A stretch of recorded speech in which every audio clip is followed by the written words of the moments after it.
Hello tout le monde, bienvenue dans cette nouvelle vidéo ASMR dans un tout autre décor que celui que j'avais jusqu'à encore il y a peu et que j'ai toujours bien sûr. C'est une autre partie de mon studio YouTube. J'ai une lampe qui va donner quelques petites ambiances en fonction des types de vidéos. Ici je me suis dit que comme ça allait parler de fantômes, j'allais mettre une couleur bleue. Bon, c'est dans mon imaginaire. J'aurais pu mettre vert aussi, pourquoi pas. Mais voilà, j'avais envie de mettre bleu, je trouve que ça donne pas trop mal. Qu'est-ce que vous en dites, on teste? Allez, on va changer un peu de couleur pour voir ce que ça donne. Oh.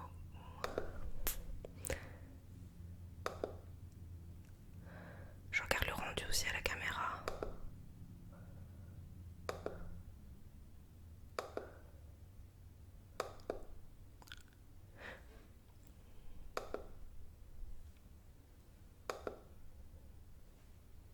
Oui, je vais rester sur le bleu. Alors, aujourd'hui, je vais aborder un sujet que beaucoup d'entre vous adorent, c'est-à-dire un sujet, comme je vous l'ai dit un peu juste avant, de paranormal. Je crois que ça fait bien un an et demi que je dois vous parler de ce sujet-là aussi, mais je ne trouvais pas le temps de le préparer, mais voilà, là c'est fait. Et aujourd'hui, je vais vous parler des fantômes de l'abbaye de Mortemer. L'abbaye de Mortemer a été construite au XIIe siècle. Depuis, cela fait plus d'une centaine d'années que plus personne n'y vit. Je vais vous parler du fantôme de Mathilde, une jeune femme dite, comment dire, insouciante. Donc Mathilde, le fantôme d'une jeune dame rôderait en ces murs. On la représente souvent d'ailleurs avec vêtue de blanc, elle est vêtue de blanc et elle est toujours accompagnée d'une chouette ou d'un hibou, c'est son nom, sur son épaule. On l'appelle aussi la Dame Blanche de Mortemer. Elle fut la fille du roi Henri Ier d'Angleterre. Il renfermait sa fille suite à une idylle qui était à l'époque impossible à vivre pour elle. La présidente de l'association qui entretient Mortemer, Madame Jacqueline Caffin, témoigne de phénomènes étranges comme des bruits de pas ou encore des chuchotements, des chutes avant et après une représentation de spectacle. Madame Caffin explique aussi le témoignage d'un comptable qui était resté ce jour-là très tard au bureau et il expliquait qu'à un moment il a entendu juste au-dessus de lui, donc juste au-dessus de sa tête au niveau du plafond, il a entendu des bruits de pas à l'étage. Voilà, ça fait partie, j'ai envie de dire, des manifestations qui sont assez récurrentes au niveau des sons. J'ai déjà vécu aussi chez ma grand-mère notamment et chez mes parents. Voilà, donc il y a... Oui, c'est faisable, c'est tout à fait possible d'entendre ce genre de bruit.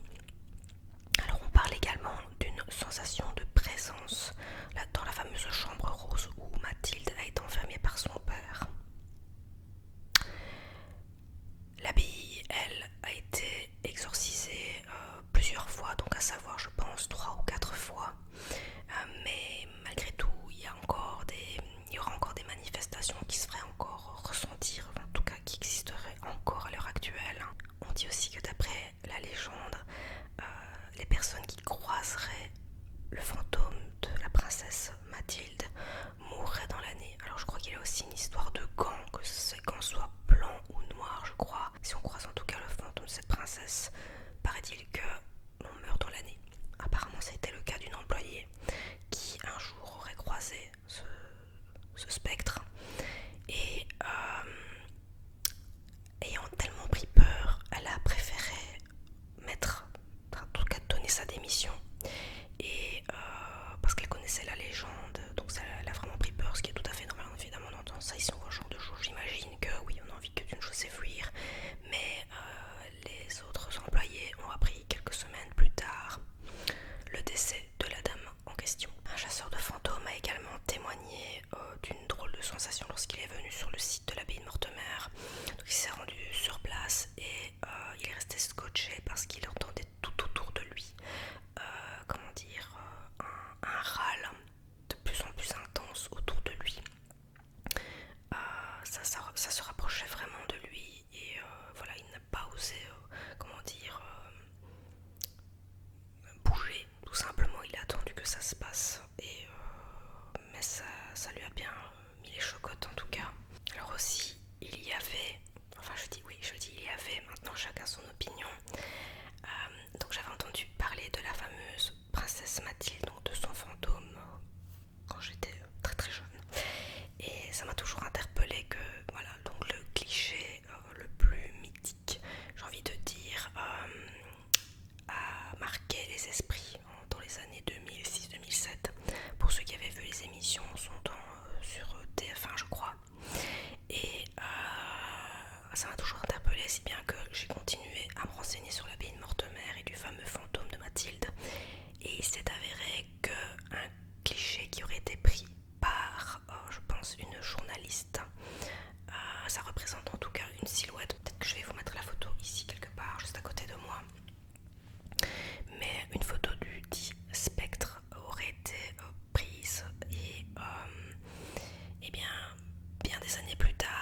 j'essaie de garder ce côté rationnel qui me dit oui, en effet, c'est tout à fait un jeu d'optique, tout simplement. J'avais regardé une émission là-dessus, en effet, ça vient vraiment répondre à de nombreuses questions maintenant. Est-ce que le fantôme de Mathilde existe quand même?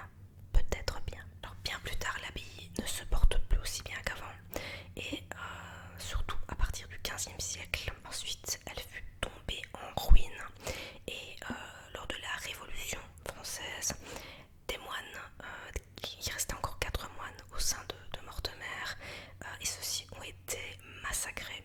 Voilà, alors il y a aussi un témoignage qui a été recueilli, qui date de la Première Guerre mondiale, où l'on dit que des soldats britanniques auraient vu des moines sortir d'un des endroits de l'abbaye. Je pense que c'est le cellier, en tout cas c'est là où ils ont été assassinés, et ils sortaient en tout cas un des endroits de l'abbaye pour se rendre vers le pigeonnier, je pense.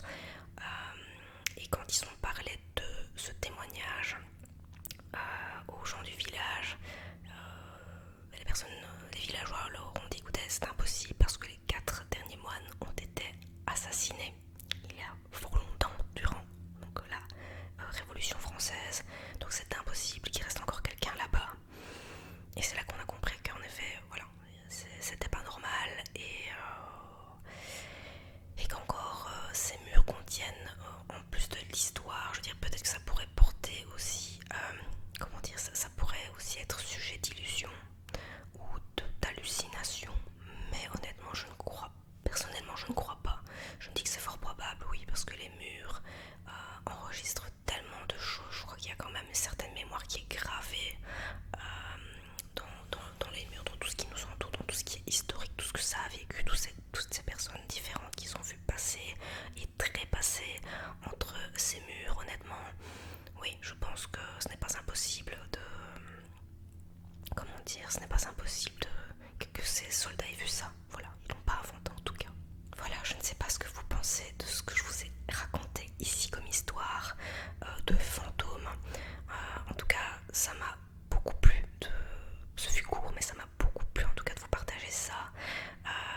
Parce que voilà, donc voilà, l'histoire et ses surprises et ses fantômes ne cesseront jamais, je veux dire, de nous surprendre et de même nous apprendre beaucoup de choses. D'ailleurs, c'est dans ce genre de cas, quand j'apprends des cas de fantômes ou autres, ou de présence en tout genre, je me dis ça m'apprend aussi beaucoup de choses, et que je fais connaissance de personnages dont je n'aurais jamais soupçonné l'existence, en dehors de tous ceux que l'on connaît déjà,